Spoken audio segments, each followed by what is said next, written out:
Bodhisattva thinks, oh, what must be he feeling now that he has hit me? It's like all of a sudden, if you hit somebody, you straight away feel bad, isn't it? Bodhisattva straight away put himself in their shoes and then knows, and he has such wisdom. Whatever torment or harm they have caused you, you do not cause how much harm it has caused you, but you're sure that more harm has caused to them. Bodhisattva's focus is that. And therefore, he's now trying to guard the body, speech, mind of the other. And so it would be improper for him to be agitated. His agitation will double the trouble, will escalate the problem. Without doing much, he's already doing that. So if you're going to react to it, it's going to escalate the problem. Bodhisattva knows that. So he says, it's best that I don't stay agitated,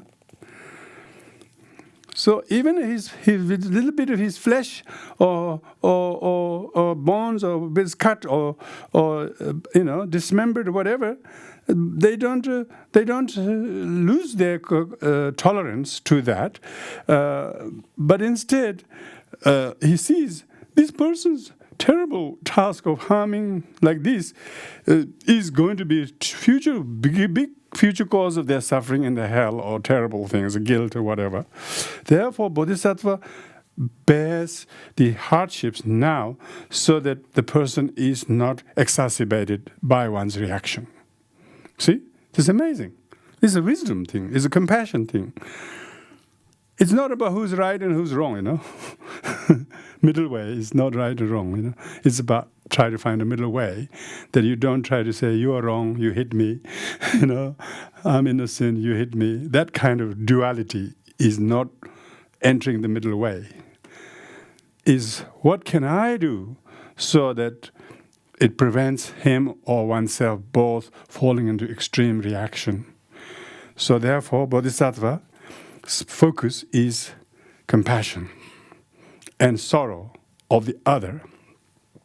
And Bodhisattva is develop compassion towards him and have no intent to retaliate.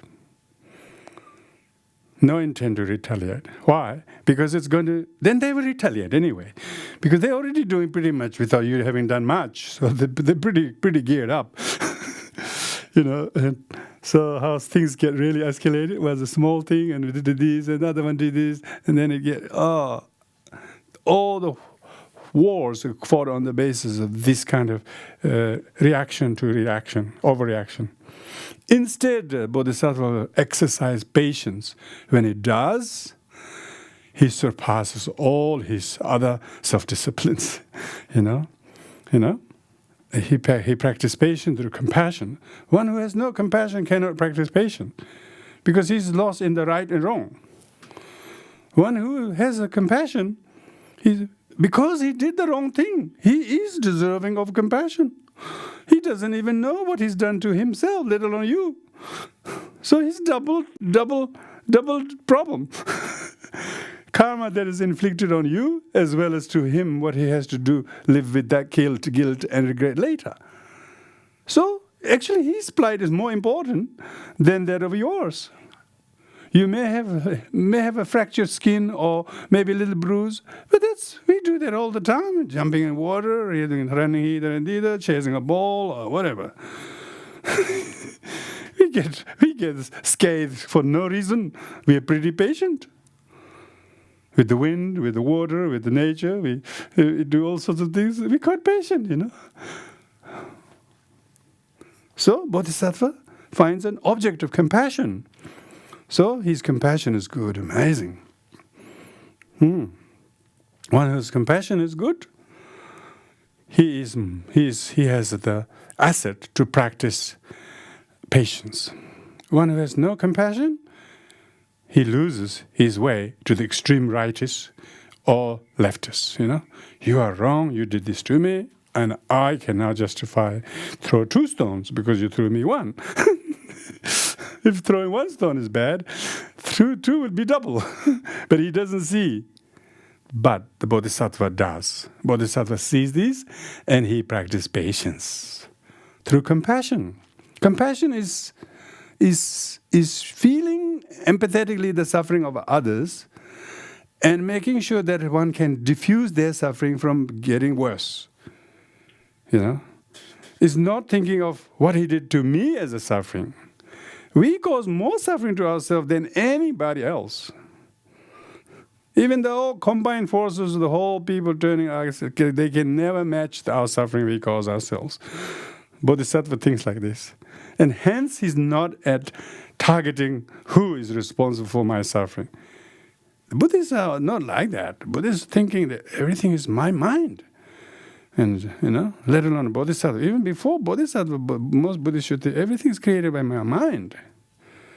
How do I uncause my mind to do that? Rather than saying, he did this to me, how dare we can tolerate like that? And it's just lost everything. As if one has no dharma at all, let alone this bodhisattva practice of tolerance. So next one is how that is through compassion, yeah? How patience is boosted by compassion. Next one is how patience is boosted by right view. You can't practice patience with just compassion and without wisdom, and that's why you need to boost that with the right view. And therefore, Dharma Tongwe Changshu Semba La sees for bodhisattvas who see the absence of the truly existing self, Kanshi Kanke Kanze Chitrachu. He says the agent, object, time, manner of the wounds. All of those relationship between the one who cuts it and what is cut and with which what is cut, when it is cut, manner in which that you have been injured. Yeah? All things are like the reflection. I think the image in the glass is not right. All things are like just a reflection. I would translate. By understanding thus, all torments will be endured. This third verse is looking at it. He says, if you see the non-virtue, very violent deeds of somebody, if you look at the violent deeds of somebody, you can see, that's cause of hell-like suffering to the person who has just consummated. Therefore, the bodhisattva boost his extraordinary tolerance. Of course, he will boost his extraordinary tolerance with the compassion, but on top of that, he see them, all these things are just a reflection. They don't truly exist. The face in the mirror is not a proof that there is face in the mirror. It's a proof there is no face in the mirror. So it appears that way, but all things are just a mere reflection. One is angry, sees that. One is patient, sees another. So there's no identical perception, depending on whether you have the right view or not. So when you have the right view, absence of self, there's no truly... If it's all about me, I am my body, you hurt me, then there will be suffering. Because you're reflecting, because the body is not I, one has realized the body is not I. Body is just a kind of labeling base. If you attach to something, it doesn't have to be body. It could be this. It could be this manila folder. My manila folder. What do you do with it? Okay, we can extend our minus self with the things, and you suffer. But when you have no attachment to them as me or mine, which is your reflection of non-attachment, if you have no attachment to something, it doesn't hurt or even what somebody does. If you leave your second-hand fridge on the nature strip, you're glad tomorrow morning somebody took it. But if you have something that you attached, just no more than that in a house, somebody took it, you think somebody stole mine. So it's just a reflection of one's own attachment or renunciation. It's not for the value of the things, you see. So the Bodhisattva sees all things as a mere reflection. Idea of I, my, and perception of this is mine, this is mine. Because he has no sense of I and my, and he can therefore tolerate, He can therefore tolerate, Because if you don't think it's mine, then you don't have to guard it or see it being harmed. So when the Bodhisattva who were able to give his body to the hungry tigers, it's because he doesn't see his body more than just a food in the plate. If you have food in the plate, usually you serve somebody. Are you hungry? Yes, here is the food, And you can treat your own body as a plate of food. You have to be an advanced bodhisattva to do that. So we must rejoice. These are just not a practice of a naive beginner. This is a practice of a bodhisattva who has realized selflessness. Selflessness. Sometimes you can do that. Even, say, physical example is a bit too much, maybe, But maybe if somebody says something, but if you really think he's not saying it to me, oh, I didn't say to him, oh, somebody else, then no problem. Oh, he's saying it to me. And then all of a sudden the problem becomes real. It's amazing. So it's a reflection. If it's about me, and then it's an issue. If it's not me, then not an issue. So that shows how much we are full of ourselves. That reflects the reflection. And if we are not full of ourselves, even he says this, and it's okay. We have heard people call you many things. You forget about them, no problem. But if you think he said this to me, she said this to me, keep thinking that you just can't even taste your food. Completely consummated by that. People are like that. So here, this third verse is about the Bodhisattva understand that everything is a mere designation to do with I and me and mine. Yeah. So with this practice Bodhisattva is completely in meditative state of realizing everything is just mere reflection. Everything is just my thought. And your thought is empty, And so you don't have to guard your body, guard your thought, just look at your mind, And therefore the Bodhisattva has the right view. And when he has the right view, with this right view, who is the cutter? Who is the cutter? Who is cutting? What is cut? So you can see. Of course, the practitioner of bodhisattvas can see the emptiness of self. And there's no eye, no nose, like saying that. There's no body, no cutter, and no cutting, This is the practice of patience needs to be based on ultimate viewpoint. If you have ultimate viewpoint of no self, then the bodhisattva practice will be more superior than the basis of the compassion. Compassion is you can practice compassion as long as it lasts. Then you can practice patience. But you say, oh, look, it goes another. I'm not going to give in this one. But bodhisattva with the right view. What are you talking about? 1 hour too long or 2 hours too short? How long is long? How long is patience worthy? He's not caught in time. He is just in this bare moment that is called now. He is not counting 2 hours and then think can't do any more minutes. He's not clinging to time. He's not clinging to what he patient yesterday or 2 days. He's not even seeing himself as a truly entity as existence. And that's why his practice of patience with view is more superior than the compassion and other methods. That's why we read Heart Sutra. We should read Heart Sutra every day, meditate on this. Even if we did practice a little bit, some people practice with compassion for a while. Afterward, they really feel, oh, I really don't want to do that again. This is awful. Who want to be patient? They're just still seething with anger, as if their patience was just not justifiably useful, and they feel even more angry. They have to be patient. Who say, who want to be patient? They go, zero tolerance. Zero tolerance. No, the Bodhisattva does not see him who is hurt, others who is hurting, that independently exist. He sees that as how these are all dependent relative to each other. How one predisposed weakly toward that. If one is wise, one can diffuse that, one can see the emptiness of it. And not just being cop out, not just dismissing or nihilism, but you can see how interdependent originates. If you turn this way, it can be really good. If you can't turn this, it can get very, very sour. So if you don't practice patience, what is the alternative? You're going to do more than what they did. So what's going to yield?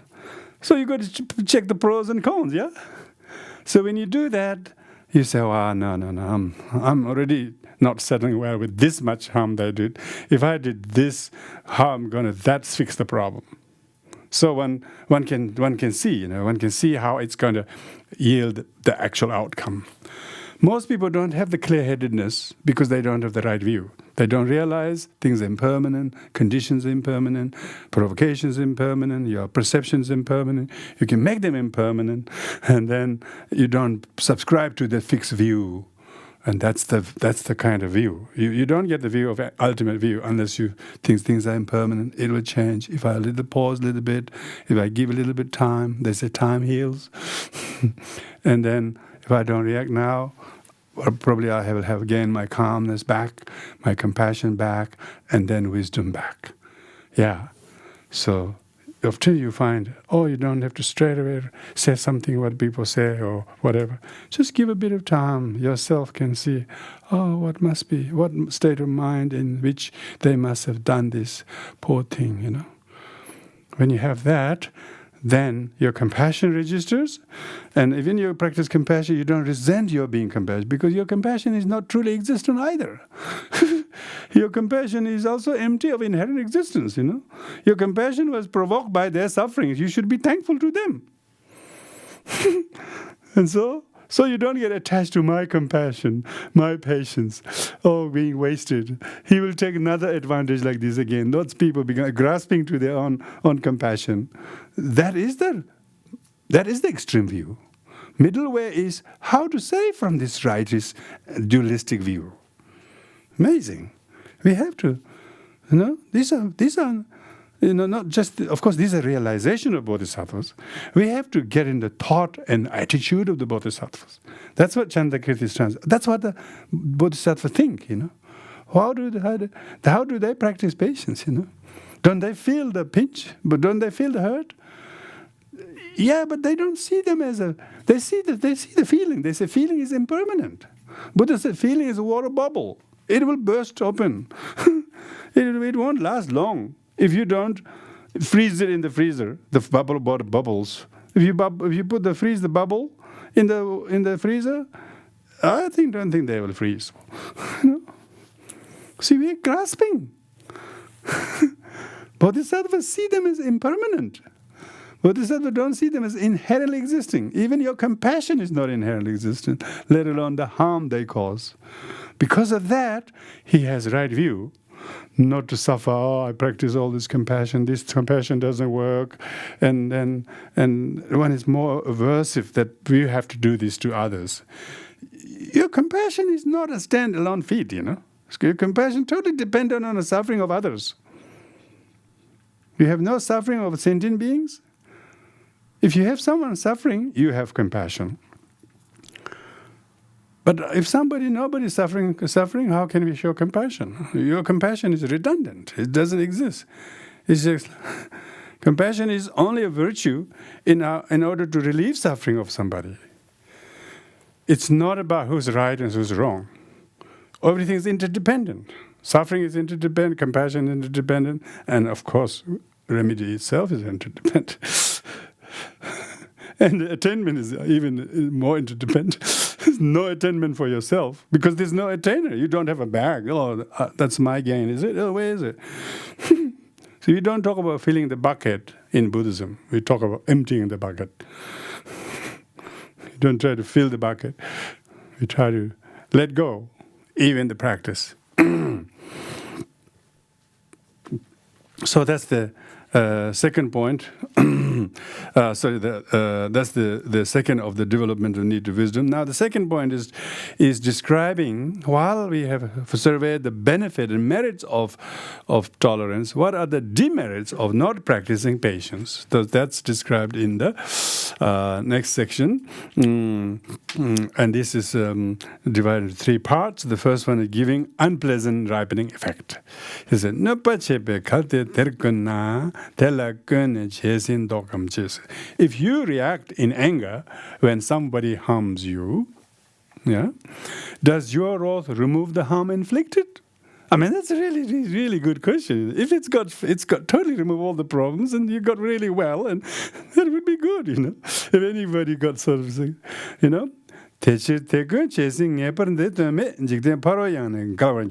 Resentment surely serves no purpose in this life and brings adversity in lives to come.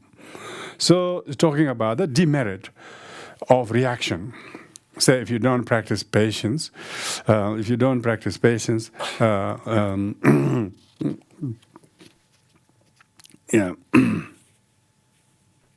giving unpleasant effect. If you're temporarily agitated, and then when you see the person doing harm, if you were going to sort of react to them, can you revoke the suffering they have caused? Then try. Can you revoke the suffering and the suffering completely repealed and no longer there? Neither in their anger nor your harm that you experience, both are sort of relieved by your reaction. That would be good. That would be good. But no. The harm they have caused or the damage, it's already finished. So what can you, if the thing has fallen, you can't bring it back, and so therefore, it is no use. It's completely pointless and ineffective to become angry with it, because it will, by your anger to them, it will create more effect, more ripening effect on top of whatever injury you have experienced. And that's word resentment. You're sending again and again, and it's like rejecting. You're rejecting, it comes back, rejecting, comes back, and so how many times you rejected goods you want to be delivered? So that would be awful. Say if you send somebody and they don't want, and then you send them back, and you send them back, going backwards, forwards. That's like a incessant. Resentment is incessant. Cause suffering. The instigation is only then. And the resentment ever since then, it's just constantly poking your fingers with the needle. The first was just a prick. Then we continuously pricking all over our place by resentment. So, that's why it says that resentment surely serves no purpose in this life, but actually inflicts more harm. And it brings adversity in lives to come. So, even they say that so many anger and impatience today we have is because we didn't practice patience last life. Therefore, we're very, very agitated. So easy to be infuriated, so easy to be upset. And so if we don't put a bar now, it will continue to cause more harm in not just lives to come, but later in our life. We will just deteriorate. Your temper is getting worse and worse. Your words, your deeds become aggressive and violent and harmful and destructive. So therefore, this fourth verse is trying to dissuade. By hearing the qualities of patience of the bodhisattvas, we as worshippers who are inspired by the bodhisattvas' way of entering the middle way, how we too take steps that keeps closer to finding the door to the middle way. So if we have been a little bit harsh-tongued before, we try to not to talk about that. If we're a little bit very, very negative towards somebody, just don't even think the negative, let alone talk about it. Because we are patient. We realize that we are following, we're fearing the ill consequences of the impatience. People talk about high blood pressure. People talk about sleeplessness. People talk about restlessness. People talk about not being able to focus, not being able to remember, not being able to achieve, not having a steady mind. And all these are consequences. It serves no purpose, but it's destabilized. It's a completely destructive emotion.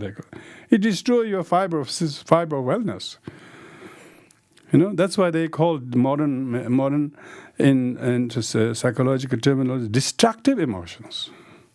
And what is the destructive? The anger, the impatience, and adversities in many lives to come. Of course, it's a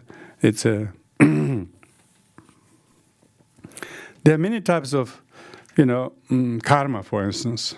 when they talk about bringing many adversities in lives to come. There are 6 types of, cause and 5 types of result. So some are what we call ripening result, that actually we experience this. We experience. Some are habitual result. We are habituated, addicted to it, and so. Some are possessive result. You're completely seized by it. You don't know how to get rid of it. Just it seizes you. Possessive result. Some result that just keep coming against your face. And you can't choose to good places. You keep going to bad places. You keep making the wrong choices because it's just the weight of the cause is so strong. It just always fall into that. You want to go there, but you don't go there. You instead land exactly opposite. The result is identical to the cause.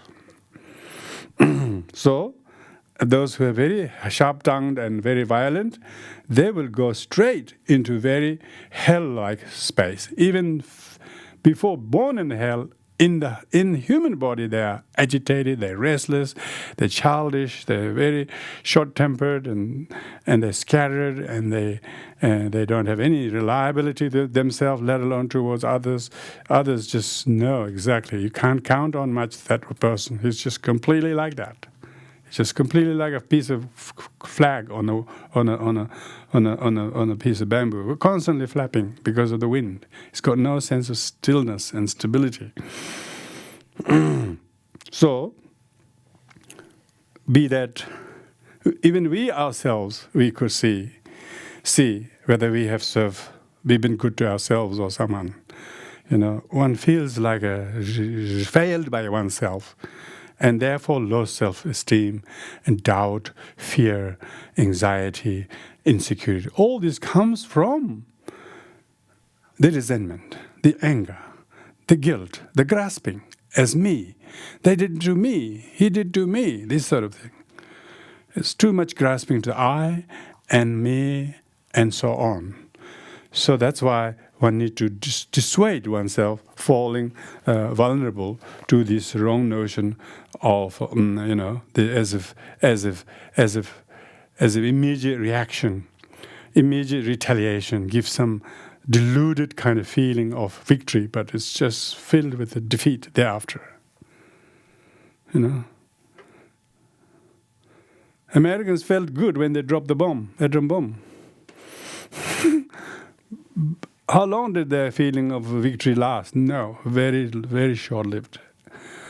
Now anybody who gets the technology, they're angry, they're afraid, because they're the one who made it, they're the one who proliferated. Look at the catastrophic harm it has caused. You see? They felt good because they thought they were the victory in the war. How long does the victory last? There wasn't any victory. There was just total devastation. This is what we're talking about. Severe consequences. We're talking about how to save our peaceful world from falling under the whim of some negative thoughts.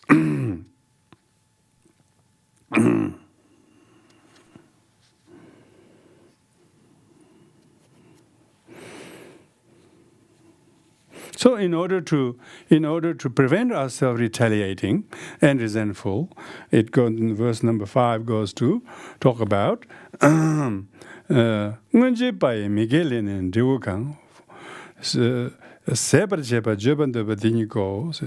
it is taught that harms endured exhaust the fruits of wrongs committed in the past. See? If somebody harms you, even though you think you're harmed in their hand, it's actually they are helping you to exhaust the wrongs committed by yourself in the past, should you not react to it. They basically come to clean your garbage,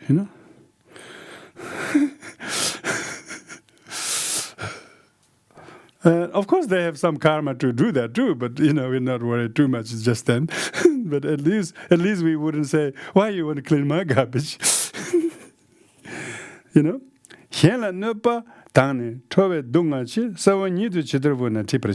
But damage done to others is itself a source of pain. If you do anything retaliatory thinking they wronged me, if you do that, it is going to cause more trouble to you, For thus you plant the seed of future woe. Because we only experience what we did in the past, and we are causing seed now to experience future result. Nobody experiences anybody else's karma. There is an immediacy of it, we call. There's immediately, it looks like the immediate condition might be someone hitting you. But actual cause, reason why we get hit or suffer is our own karma, our own doing. If we were not that near, they couldn't hit on you. So we were misplaced, basically. We happened to be wrong place, wrong space. So therefore, when you do that, you do not try to implicate others for the sufferings you're going in you. When you think someone did harm to me, that's a wrong view. When you think I didn't do anything, that's a wrong view. The middle way is, there are causes, conditions that I too have unconsciously implanted sometime. Now this is actually exhausting my karma. If you did that, then you're entering the middle way.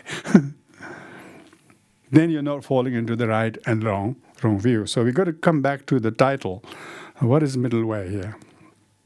By practicing patience, how do we become middle way? Philosophically, it clears your head, It doesn't dirty your mind, thinking he done wrong to me.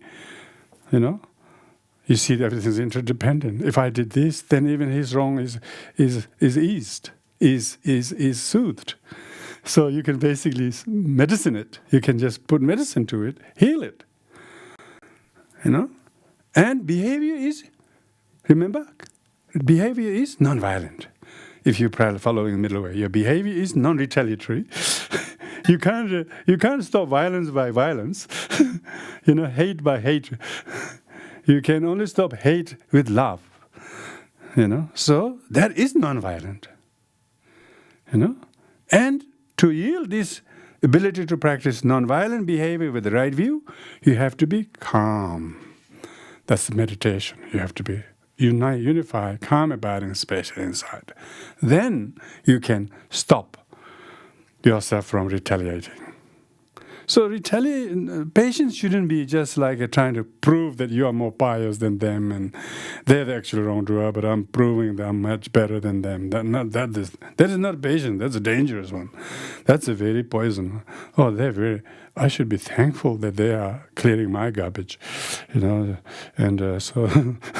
so I should gracefully say, sorry, these are my garbage. Thank you helping me to clear it up.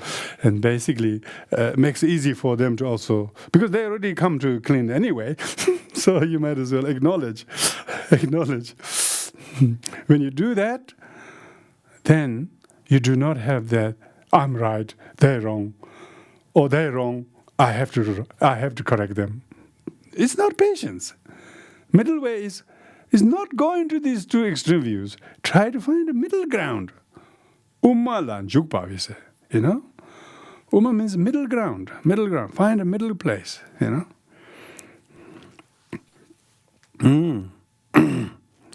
So, and second is the disadvantage of that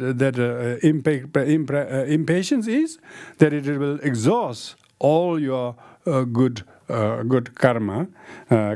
So it says, Chandrakirti namla choedak means indeed all anger fell towards a bodhisattva. Jintan timjung gewa kawaja, destroy within an instant all the merit that arise from the former two practices, generosity, discipline. So it will be instantly destroyed. There is no,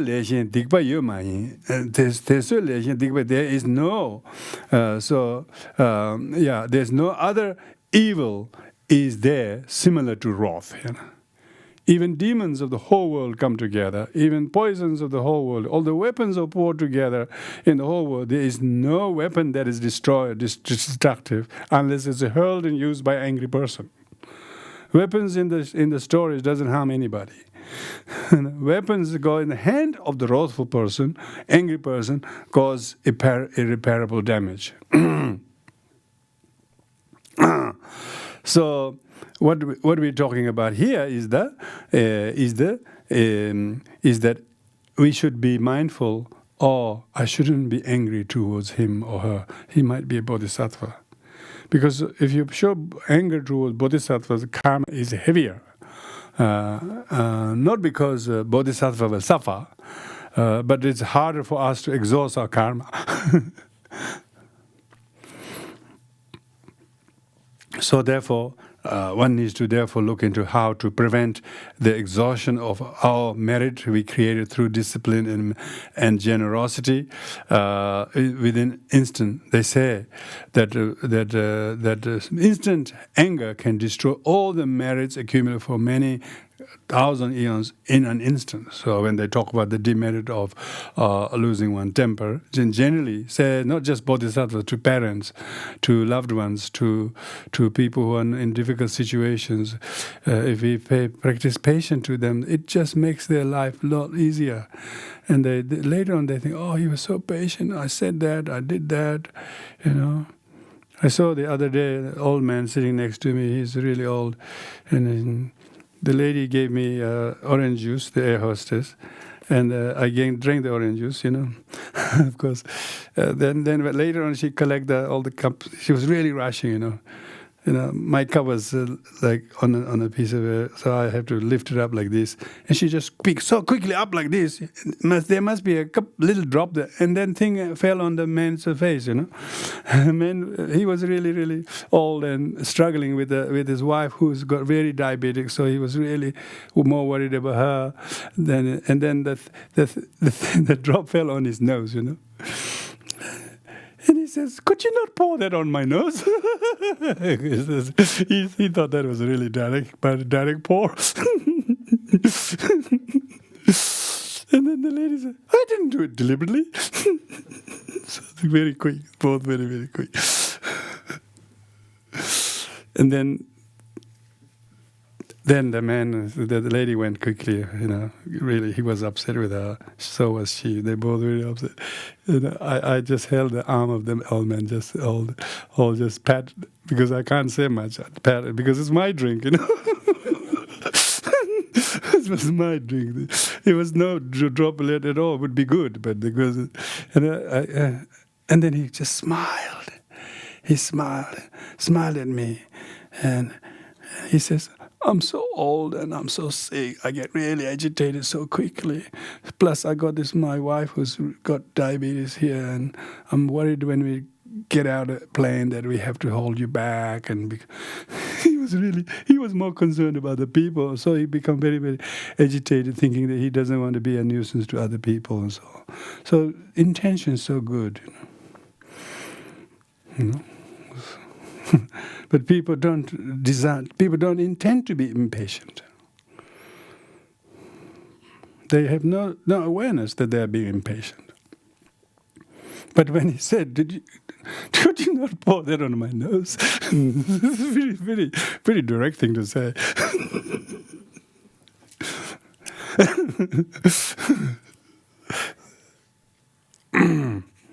So it's so easy to get upset when.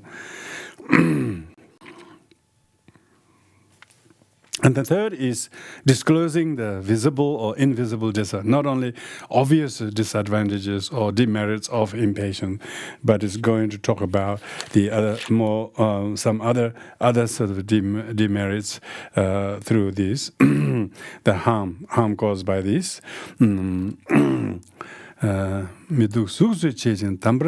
This is for wrath disfigures face, form, and leads to evil states.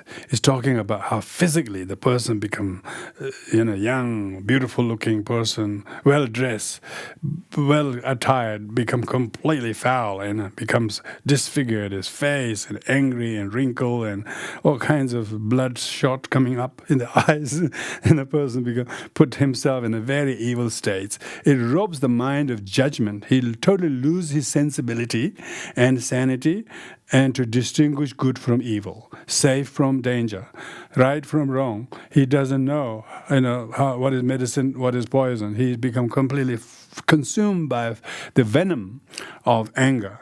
intolerance is swift to drive you to the lower realms. Yeah, nobody drives anyone to lower realms, not because you displease Buddha or God. Don't ever worry. You will never go to hell by displeasing Buddha. Buddha is it's our own intolerance, and that our own anger, resentment makes us to lower us, drops us so low. But patience, anger's foil, is source of every good. So the opposite of intolerance is tolerance, because that is the remedy. So therefore, one should know what is the quality of patience. Practice a patient person do not suffer meaningless suffering. If they have to have some pain is inevitable, but suffering is optional. So, small pains are part of life, but you can choose not to suffer, so your pain becomes meaningful pain. We always have our limbs cut, cauterized, moxibulated, punctured, operated. We don't mind. Before there was anesthetic, people quite willing to be cut. People are quite willing to be put the injection here. Quite willing. Quite willing. No. Why? Because that's as useful suffering, so that it will cure the main suffering, main pain. In order to cure the main pain, it's good to forbear some minor sufferings. So the bodhisattvas are able to see the virtue of patience, which is the meaningful pain. Meaningful pain teaches us compassion. Meaningful pain exhausts our bad karma. Meaningful pain empowers us to take on sufferings that others could not relieve by themselves. Mother who's got one child on the back, one bag is here, another one she's carrying, Don't you think she's got enough things to suffer? No, she's still delighted to have rather her back bent and carry the things than risk the danger of her child falling. So it's natural instinct to see that there are some difficulties, are meaningful difficulties. People have become great friends because they have stood up in difficulties and then taught them true friendship, true generosity.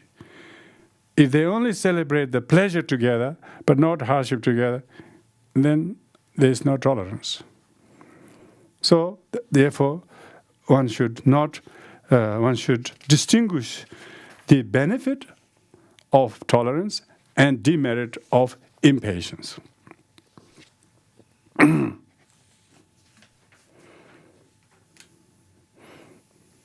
His Kempola's commentary says, if you feel angry, even you are usually good looking, you will develop black face with wrinkles. It will give you ugly appearance and you will be counted among unholy, not among noble. People will say that you are short-tempered and they will not want to associate with you. And it's like that. Quite a lot of people don't want to work with you. No matter how talented you are, how skilled, no, they can't work with you. So short-tempered, so difficult to deal with. Lack of patience also causes you to lose discerning intellect to judge right and wrong. Losing the use of your discerning intellect, the disadvantage accrued in this life. So many people are suffering because they've been impatient. They've been really, really reactive and retaliatory and proving who's wrong, and as if they're going to get victory, some great benefit. It's so deluded, so delusional to think is if you can point someone's mistake, that one has got so much mistake, why don't one mind one's own mistake, then mind other people's mistake? Buddha said, mind your own mind. He never said, go and mind other people and tell me and we'll give you bonus. So the difference between practitioner and non-practitioner is mind their own discipline or lack of it. But don't even waste an iota of time in fault of others and then being impatient, they're angry, and then think that's the worst thing there is in the world, and we have to clear the world of such people. And that's exactly the violence. That's exactly the aggression. And this is the cause of the violence. This is the cause of suffering and confusion. So, having surveyed the disadvantages of impatience, so this is the disadvantage of impatience is not just on one's body, on the mind stream, and health. People's ill health mainly caused by bad thoughts, ill will. Ill will causes ill health. Sure, our elements has to be balanced. They say that if your elements are tipped balanced by the ill will, when the ill will goes in, no matter how many food substitutes, supplements you eat, dietary technique you do, exercise you do, defeat the purpose. You try to earn some merit here, but you're causing hole here or dropping.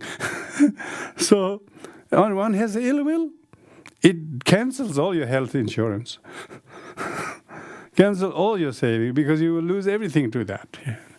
But if you have goodwill, it's the biggest investment. Bodhicitta, this is the third generation bodhicitta, generating goodwill to practice tolerance.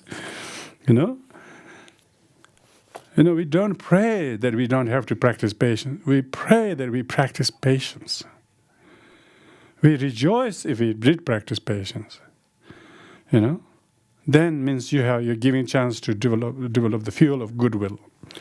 Goodwill is good when they are misery and you're relieving them through your tolerance, through your forbearance, through your own willing hardships.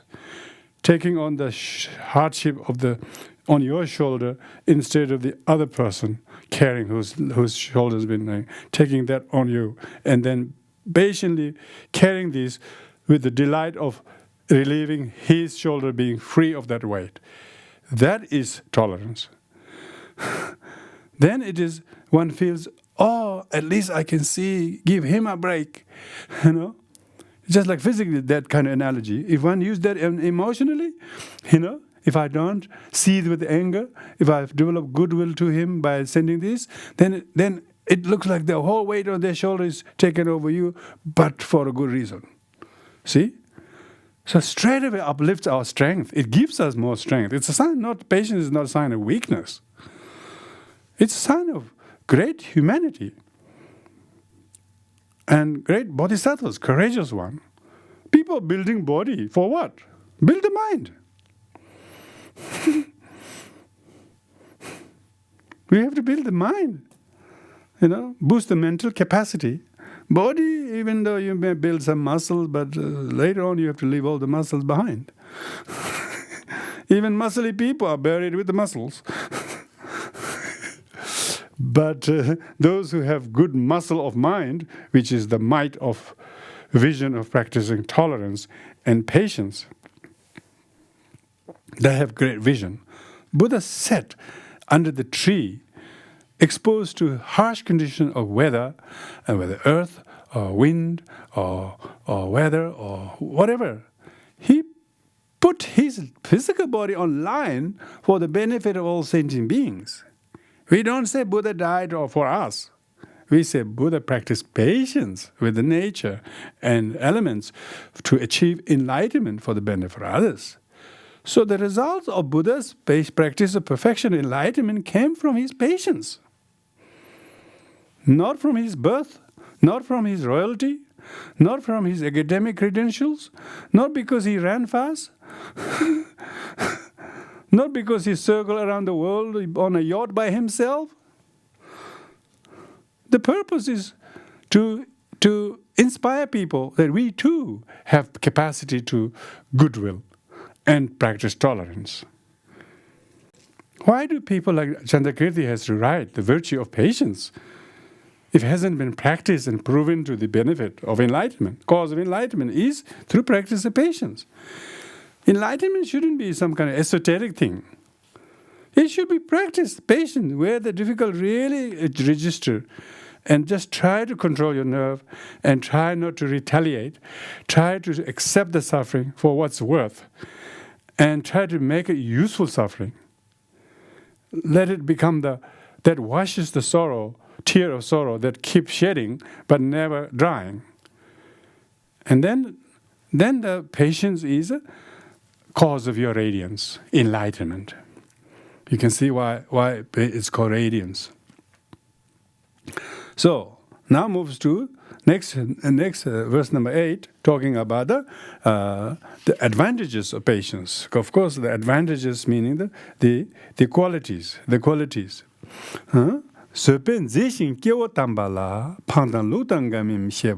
Patience makes you beautiful and dear to holy beings. If you're patient, even though you have not this, you haven't done that, you've not done that. The practice of patience is the one who beautify the community, who will be towering figure worthy of respect. Even he has this lapse or that lapse or whatever imperfection, but one whose patience will never go down, but they will be the most beautiful example of humanity and will be dear. He will be loved by the holy beings. He will have good come his way consistently. No matter what many difficulties, this will not impede and interfere his progress. Through patience, you are skilled in knowing right from wrong. You actually know. By practicing patience, you will develop wisdom to distinguish from what is right, what is wrong, and how to negotiate between the two. In afterlives, you will be born as a human or divine. Even the good life that you and I have today definitely is said to be a result of past life patience, that like the beauty, health, good physique. All these things are not genetic reproduction, They are reproduction of patience. If you have good health, good looks, and many things good in your life, these are rewards. These are results of what we did in the past, And negativity will have no hold on you.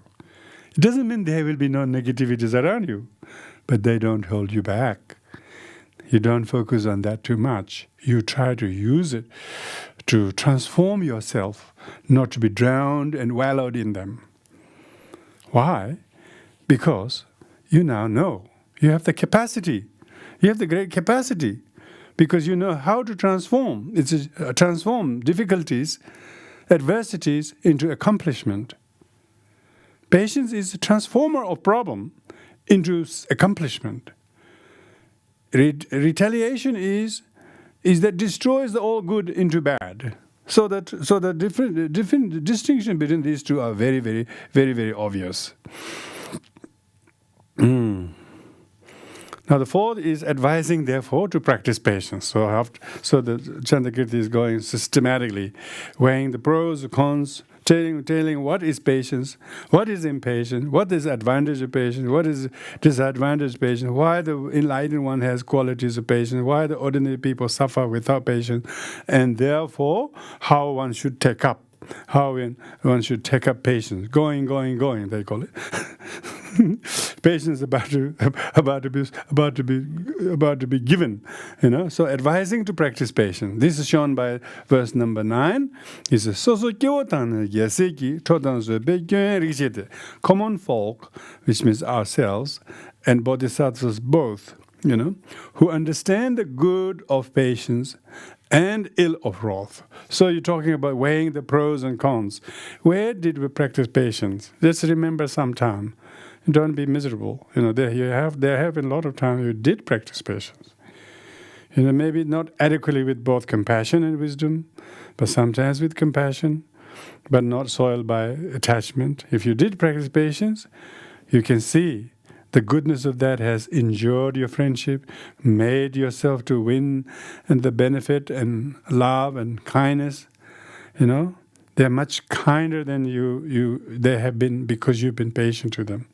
Because they're also predisposing to patience with the good. So you will have a lot of joy and temporary satisfaction in things. They came from the goodness of patience.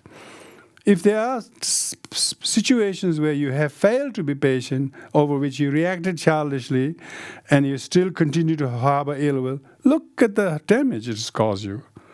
Look at the suffering it has caused you. Look at the confusion. Look at the loss of time that it made you to become a loser because of the ill of the anger. Abandon anger swiftly forever. This is. Therefore, take up the vow. If you're inspired by this third Bhumi, third bodhicitta, take up the vow, make up a vow to drop anger, swiftly and forever. Don't say next year or end of this year. Just, I went to that class last night. That verse really struck a chord with me. It says, take up the commitment to drop anger about this or that and no longer subscribe to that view that you were framed up by your own selfishness or by your brother or your sister or some friends. People are so ill influenced by each other's wrong views. And we are best friend or something. But best friend to consort in bad ideas.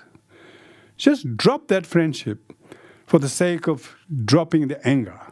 Not friendship. You don't want to drop friendship. But on that, you don't want to hold the hand of that person. You heated too much and you lost much of your goodness because you were basically hijacked by the evil of someone else's illness or hate or their jealousy or their anger or whatever it is. So if it has tortured us so much, now take up to drop that and swiftly in this class. Very good. Why we listen? Why we read? We need to heed to Chandrakirti. He made a lot of prayers at the beginning, paid homage to compassion so that people take up compassion to themselves. Come on, give a break to yourself and be compassionate to yourself and drop this anger. And forever, adopting patience. Instead, you adopt patience, Doesn't mean you should go empty-handed. You drop impatience, you take patience. It's much better. Oh, you probably haven't had the chance to hold patience as a virtue because it may look too thin, maybe too invisible. Because temporarily, people say, why you practice patience or such things? Yeah, most people discourage you practice patience, don't they? Most people say, why you practice patience? Oh, you're letting those two people to do like that again, they'll do that again and again. And we just always discouraging each other to practice patience. Mostly that kind of thing. Take up and take one, drop the other. That's why advice is. The whole advice is if patience is praise, you should resort to it. It's like take up the medicine. If you went to see a doctor, you got bag full of, tablets, but you're not taking them. What's the point? Shantideva says, what's the point of consulting doctor and reading his prescription, not taking the medicine? So one should take up the patience, drop the impatience. If you do that, we have a productive night. Productive night. Of course, it's always productive. This is how much is productive.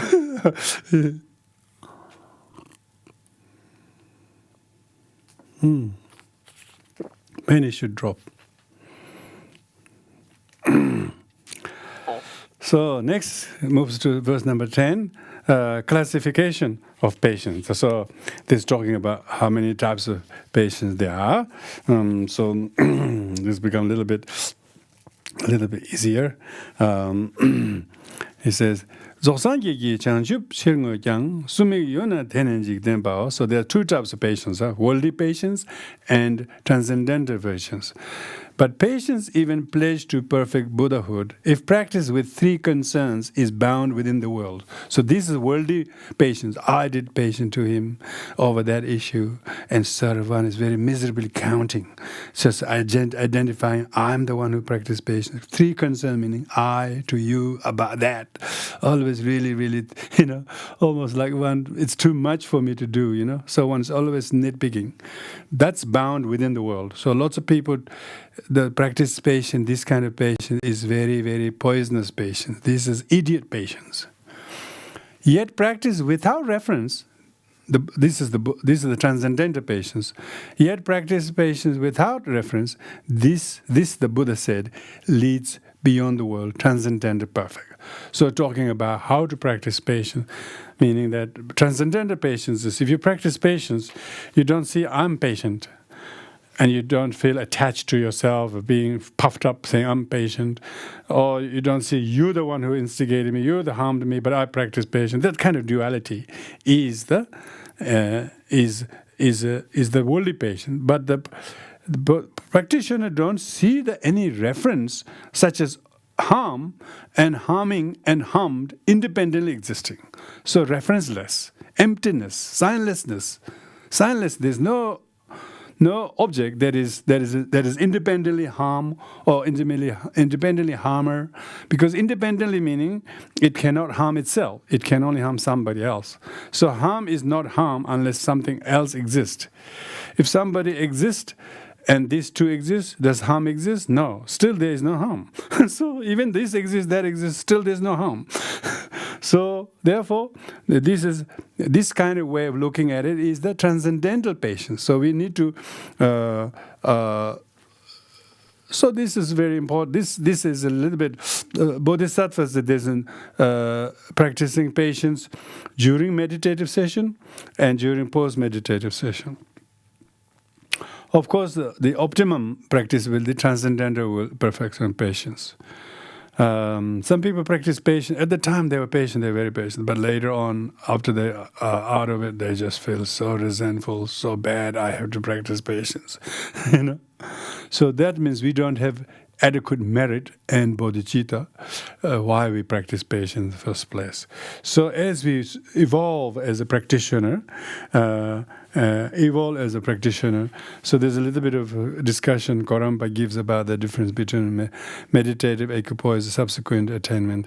About that, if you have time, you should read that part.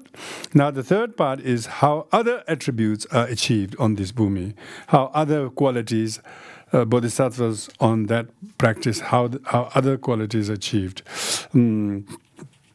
So, Satrikya says something Shitang, Doja Shedang Yonsu, Sepranjur.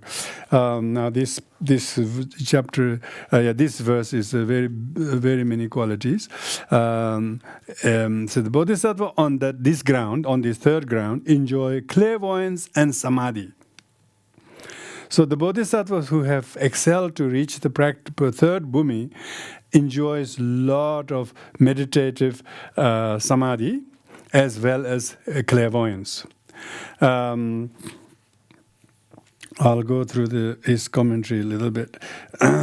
For instance, bodhisattva on the third bhumi, when they reach that third bhumi, they become achieve a lot of samadhi. Samadhi means meditative concentration, and they are devoid of desire. They're devoid of non-virtuous thoughts. They're devoid of any discursive thoughts, and they have joy and they have bliss. So these are the qualities associated with the first samadhi. And likewise, because they don't have many discursive thoughts, their mind stream is totally devoid of discursive thoughts, and therefore the samadhi in which they remain is filled with physical bliss and mental joy. This is the second samadhi. And because the joy that is devoid of attachment, so usually we have some kind of pleasure, we attach to it. This joy has no attachment. So they are able to equanimously remain in the joyous state. And because of that, mindfulness and introspection, the physical bliss they experience, and the mental awareness of that empowers them to remain in equanimity. This equanimous bliss and concentration is the third samadhi. And because they do not have any craving and desiring of pleasure, and they don't have any suffering. We usually seek pleasure because seeking pleasure, craving pleasure becomes suffering. Because bodhisattvas don't seek pleasure, therefore they don't have suffering. Therefore the mind is so totally free of sorrow, and the mind has no, all the mental distress has disappeared. And neither the physical bliss nor physical suffering. It is equanimous. That is the fourth samadhi. So in this way, when it refers to bodhisattvas on this ground enjoy samadhi, that's the samadhi, 4 and 8 levels. There are actually 8 levels of samadhi. So that's just 4 mentioned. And the clairvoyance.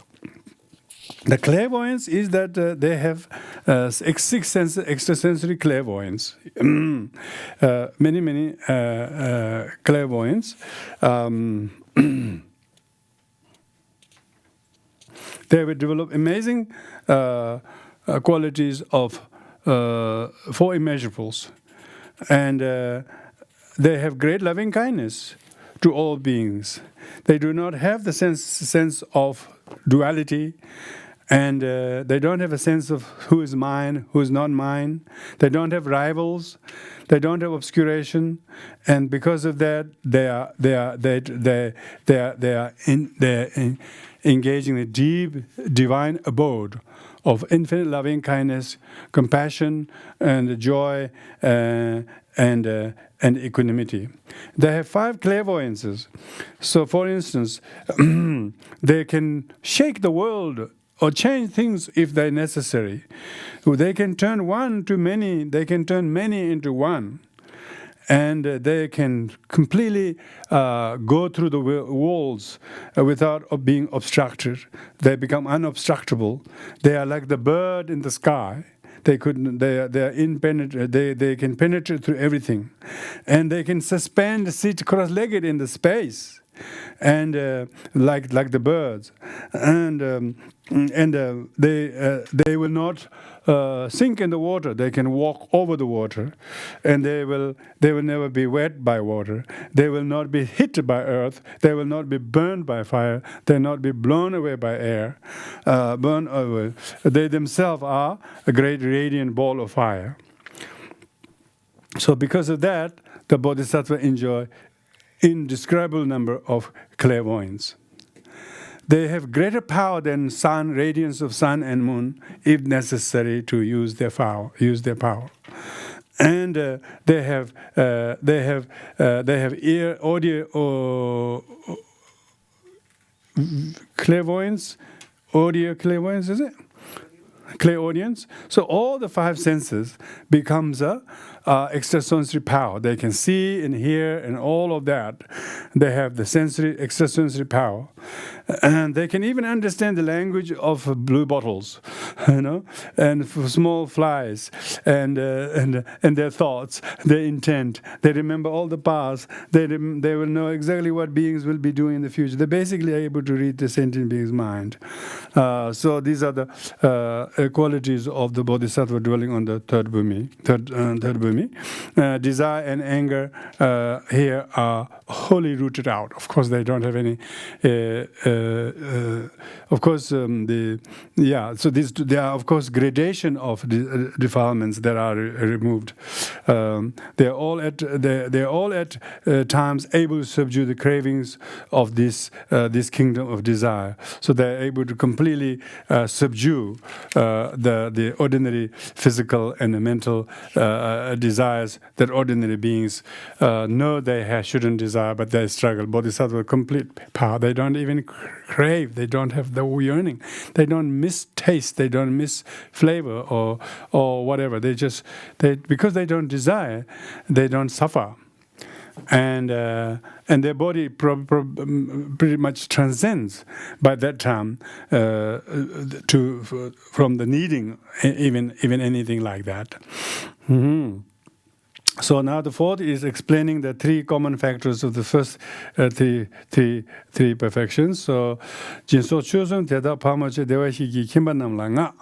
this is talking about how these various paramitas, such as the dana, then shila, and shanti, which we have discussed, the first three paramitas, generosity, discipline, and tolerance.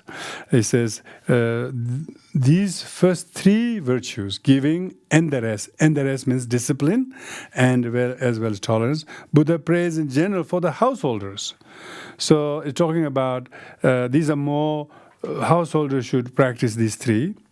Sonam sheje tsokyen tedani sangye suki dani kuigyus.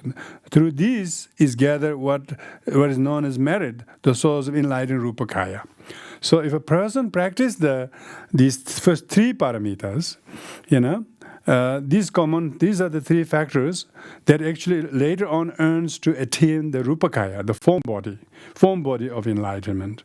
So it's talking about the direct enlightened being has a cause, Even the enlightened Rupakaya, the Buddha's amazing holy body with 112 marks that people, by seeing it, they feel peaceful. Inspiration is because it is it's embodiment of merit, having achieved these very practices. So they are not result without causes. They're not miracles. They are scientific. They're pure math. That Buddha's holy body is an embodiment of the weight of merit, weight of kindness, weight of compassion, weight of tolerance, weight of generosity. Therefore, even replica of the Buddha image can inspire, transmit, impart blessings to those who predispose with that kind of devotion and faith.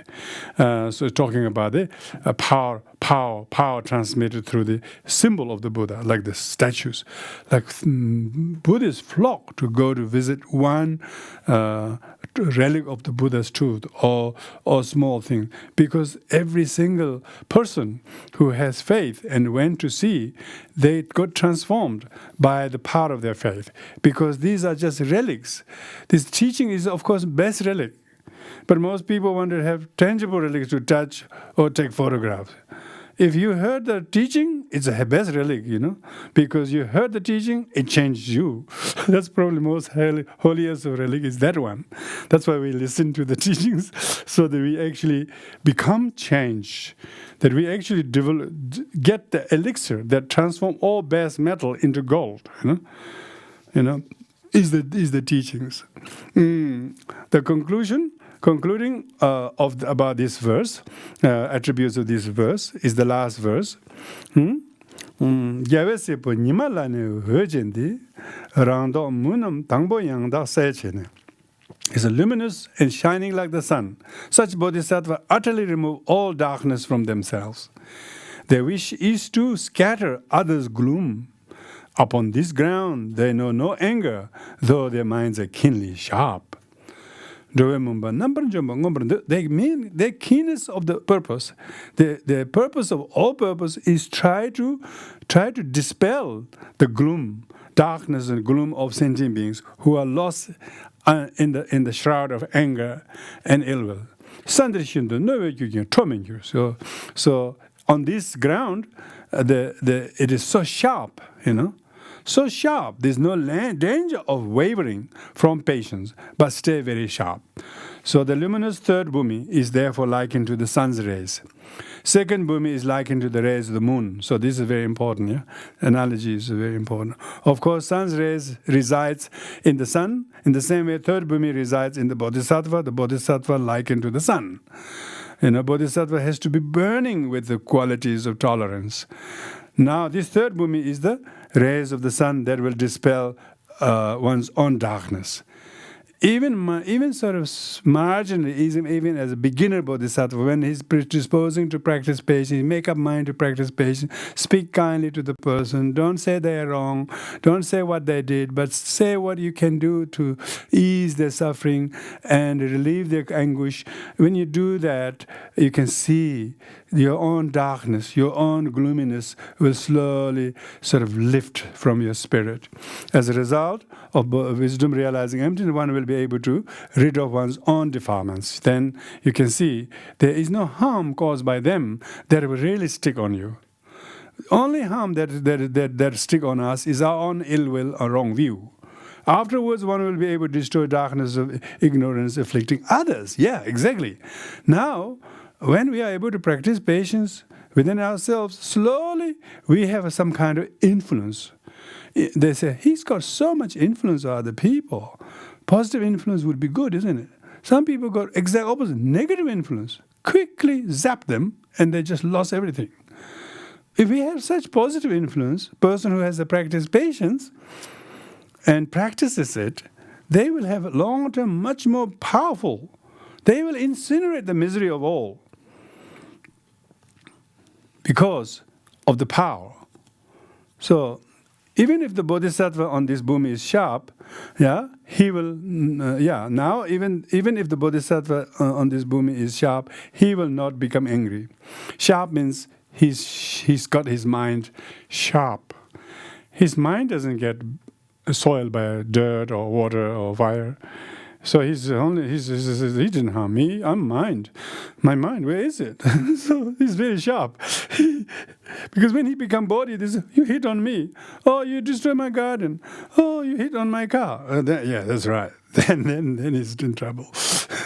Then he's talking about my things. But Bodhisattva don't even see the eye because he thinks it's light. His mind is sharp like light. And because light does not get bent, drowned in water, buried underground. So this word bright is very important. Sharp means the Bodhisattva knows which beings are angry and which beings are trying to do harm because, as explained previously, he has already attained clairvoyance. He's angry because of this, not because of me. Poor thing, he's angry because he didn't get what he wanted, so way back, and still venting that, so the Bodhisattva is sort of kind of read his past story and unfulfilled wishes, then venting it out. Oh, Bodhisattva, there's nothing to really do to me, poor thing. So he doesn't take it personally because he knows, he's clairvoyant. He knows the case, he knows the causal history of person's anger or agitation. But this doesn't mean he becomes stirred up and makes plans to retaliate. No, he says nothing to retaliate because it's all about where he was. And because of that, he knows if I retaliate, I'm causing more lashing on myself. He also is clairvoyant about that. He knows the negative consequences that will have. So therefore, he doesn't see the cause can only created by others. You only is the creator. Buddha said, you are the only creator of your situations. See, Bodhisattva is clairvoyant. Others who lose that, they think, he did this to me. They're not doing that to me. And then they lost their clairvoyance. They lose the eye. The eyes got gouged. Hearing dropped. That's a catastrophe.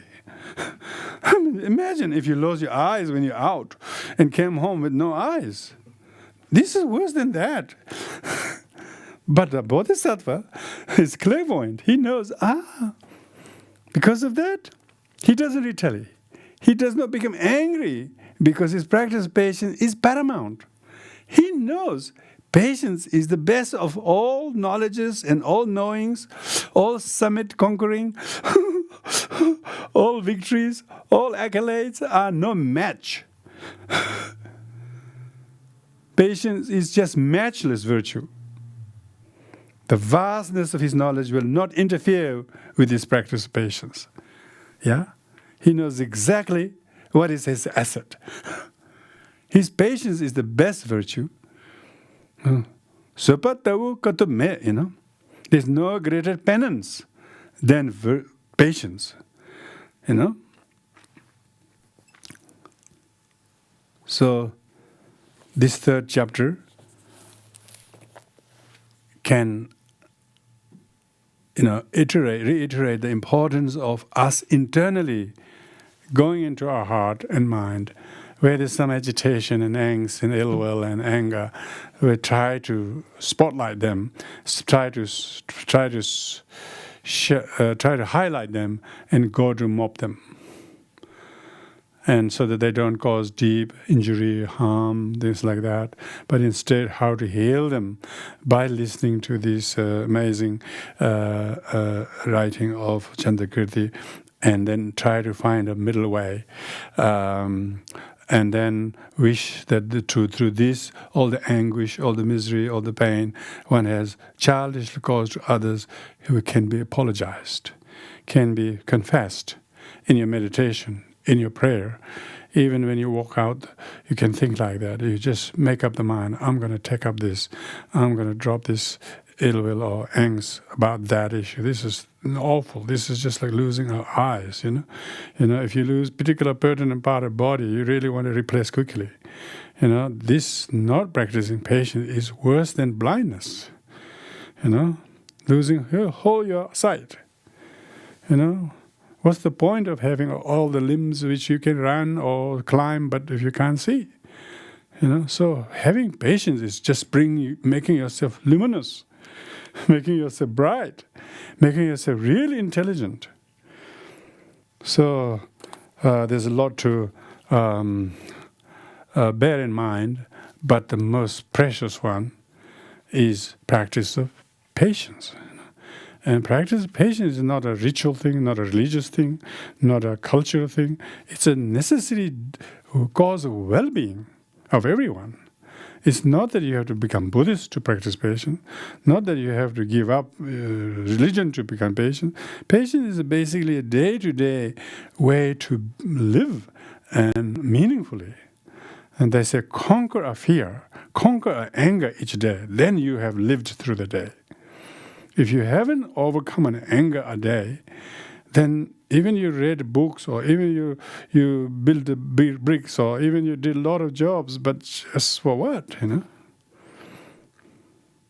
We are not even fit to have a lunch. If you have practiced patience, give yourself good feed. Thank yourself. Oh, you've been patient today. Have a good meal. Then we deserve good feed. If we practice patience, it'll stop your illness from spreading. It'll stop you from escalating. Even though your illness will last, it'll make you strong.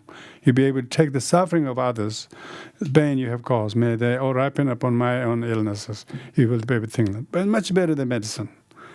Of course, you can use the medicine to remove some of the physical injuries, but mental injury, no medicine, but patience. That's why the Dharma is the medicine. You don't have to count the tablets. You can't say I took too many tablets. More the merrier. So thank you for your patience in listening to me, and I'm always very, very. If I haven't got so patient student listening like this, where would I get the merit of myself being able to read this text and draw inspiration to negotiate life as it presents? Thank you, everyone. I will get them. We'll do the dedication of merits.